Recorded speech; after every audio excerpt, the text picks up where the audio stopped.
Welcome to the Daily Influence, where our mission is to deliver a daily dose of positive influence that can uplift you personally or be shared within your sphere of influence.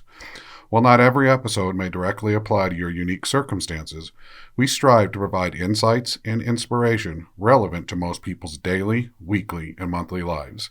Whether you are tuning in during the morning, noon, or night, the Daily Influence is here for you. Listen, share, and embrace the power of influence in your life. Hey everybody, Brian Smith here with the I Am Team series and the Daily Influence. And today we're going to recap our week of values. And we're just going to pop through the highlights, revisit what values are, at least in our area of influence here at the I Am Team series, why we think it's such an important topic for the Daily Influence, why as leaders our values, our individual values, and our organizational values are so important. Defining your values and sticking to them can be really hard. You can set values so high that you find yourself struggling just to meet them. And setting high expectations is good, but make sure that your value proposition, the values that you are bringing or expecting from your organization, aren't too far out of reach. They should be smart, they should be specific, and you should be able to measure those values. They should be attainable by everybody in your organization. They should be realistic, and they should be something that can be applied timely, understood timely. And we're going to go through how we can do that. For one is trust. You have to be trustworthy for people to really want to do business with you. You have to be trustworthy for people to want to work with you. You have to be able to trust yourself. And if you can't trust yourself, and many of us, even myself, find myself failing myself, questioning if I can trust myself to follow through on a promise I made. Maybe it's a promise on a timeline, a promise on a project. But trust is so important, and it's a key ingredient in value. It's generally earned. You earn trust by doing things consistently. And some of the things within our value is that what supports our ability to be trustworthy. Stability is another key aspect of our value proposition. It's hard to have values if you don't have some stability.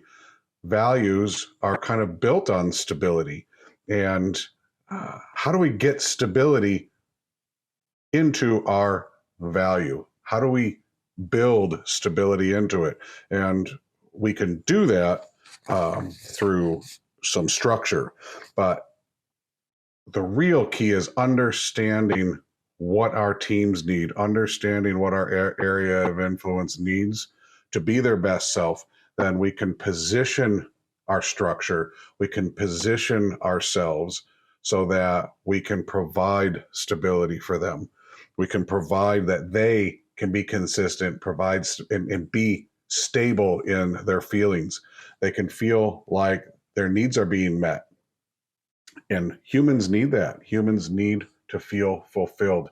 They need to feel heard. They need to feel respected. They need to feel good about where they're at. And if they don't, they feel unstable. And if they feel unstable, they can't be their best selves. And as we talked about with Maslow's hierarchy, food and shelter is the easy one. That's how we pay people. Pay them fairly, then they'll feel stable. Take care of their safety and security. If it's part of their job, ensure you're giving them the tools. If it's not part of the job, make sure that the area they work is a safe environment where they feel safe to come to work, do their work. It's not a hostile work environment. Belonging, friendship, and love. It's really important to humans to feel that way. Not everybody does it the same way, but they want to feel like they're part of something. That includes your organization. If you belong to an organization and you feel disconnected from it, find a way to connect. You might have to put the olive branch out yourself. You might be the one that needs to outreach, get involved. But it takes two. So if you see people also that look disconnected, find out why. How can you connect with them? How can you help them to become better and feel more belonging within your organization? Status, self-esteem, and ego are so important. Having an ego is entirely human. It's unique to us as humans, and we all have them. They need to be inflated once in a while. People need to be reminded that they're doing a good job. And if they're not doing a good job, it's on you as a leader, it's on you as a peer to help people to understand why. Where are they not doing the good job? Elevate them. And when you elevate them, you give them better self-esteem. When they get better self-esteem, their ego is fed, and they're going to want to do that over and over and over again. And when you get people to this point where they are satisfied and they feel stable, then they self-actualize and they actually give you their best self. And be kind. There's not a lot to say about being kind. Just be nice. You can be nice during discipline.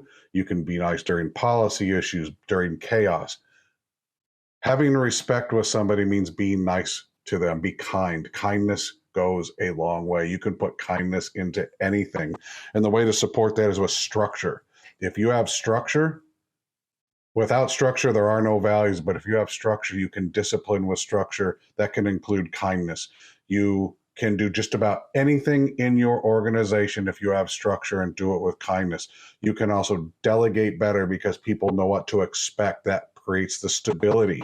When you do it with kindness, it creates that positive influence, that positive environment where if they make a mistake, they know that it's going to be okay. The structure will support the mistake. It'll carry them through. The kindness will let them know if they make a mistake, it's not going to be some terrible experience for them. They actually might learn something from it. That mistake turns into an opportunity. That opportunity and mistake become an advantage for later. So structure supports all of this in our areas of influence.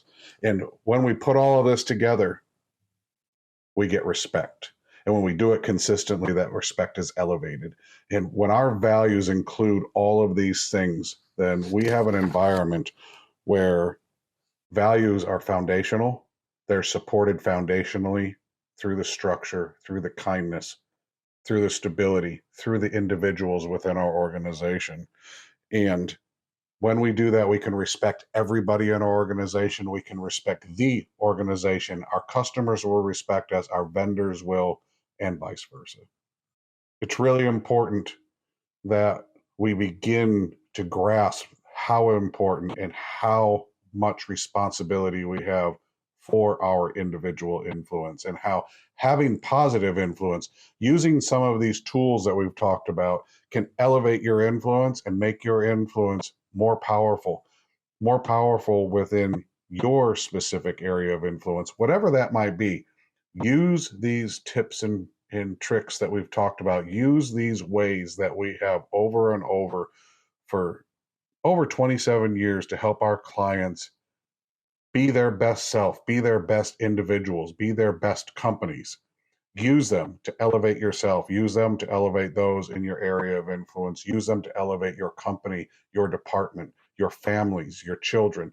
Use them to have positive, responsible influence, and you will see amazing changes within your life. We're going to enter into understanding the responsibility of our influence. And what does that really mean? We're moving into that on our next episode. Hope you have a great day. Thank you.